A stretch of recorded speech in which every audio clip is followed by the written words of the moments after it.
the second thing that makes me suspicious sometimes of these discourses on heritage, where archaeologists and ethnographers or anthropologists are the main characters, is the idea that you can always find a middle ground in dealing with the other.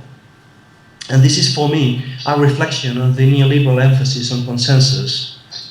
According to neoliberal ideology, all problems can be solved through adequate management, and consensus can be easily reached through civilized dialogue with different stakeholders.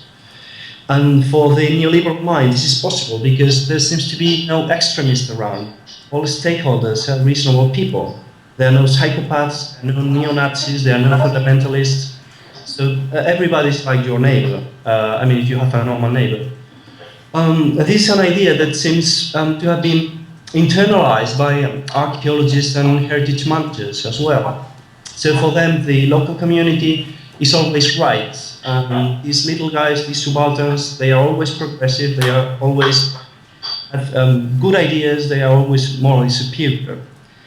So there is a wonderful combination of morally superior subaltern people and intelligent scholars. So this combination is doomed to succeed. So it's impossible that this alliance does not produce something good or something really powerful. So as opposed to these views, what I try to defend in my chapter, Cosmopolitan Archaeology,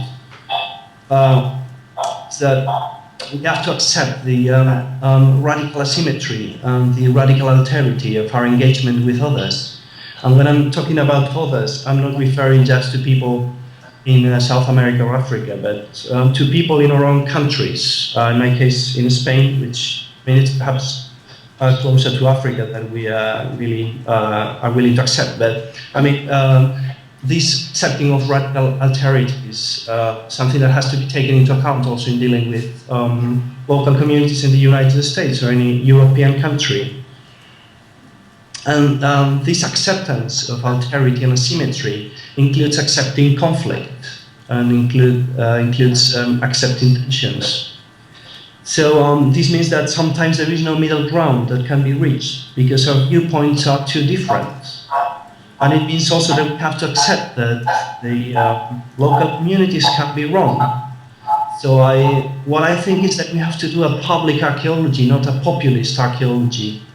And in recent years, I think that there has been a lot of populist archaeology, which I think is dangerous and is not necessarily progressive.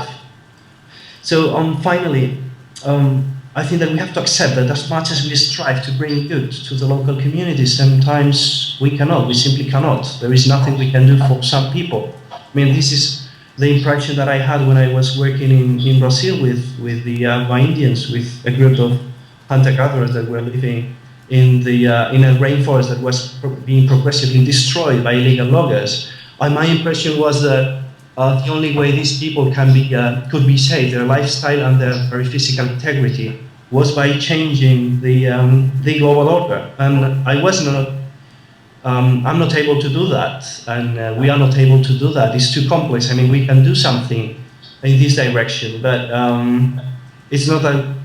Sometimes I have the impression that archaeologists and anthropologists want to be like superheroes and go to this place in the rainforest and kill all the illegal loggers and fly back to the United States or Spain in this case. So I think that sometimes we have to accept that the structural asymmetries of power are so big that really we cannot do something really practical and short-term for the people we are working with.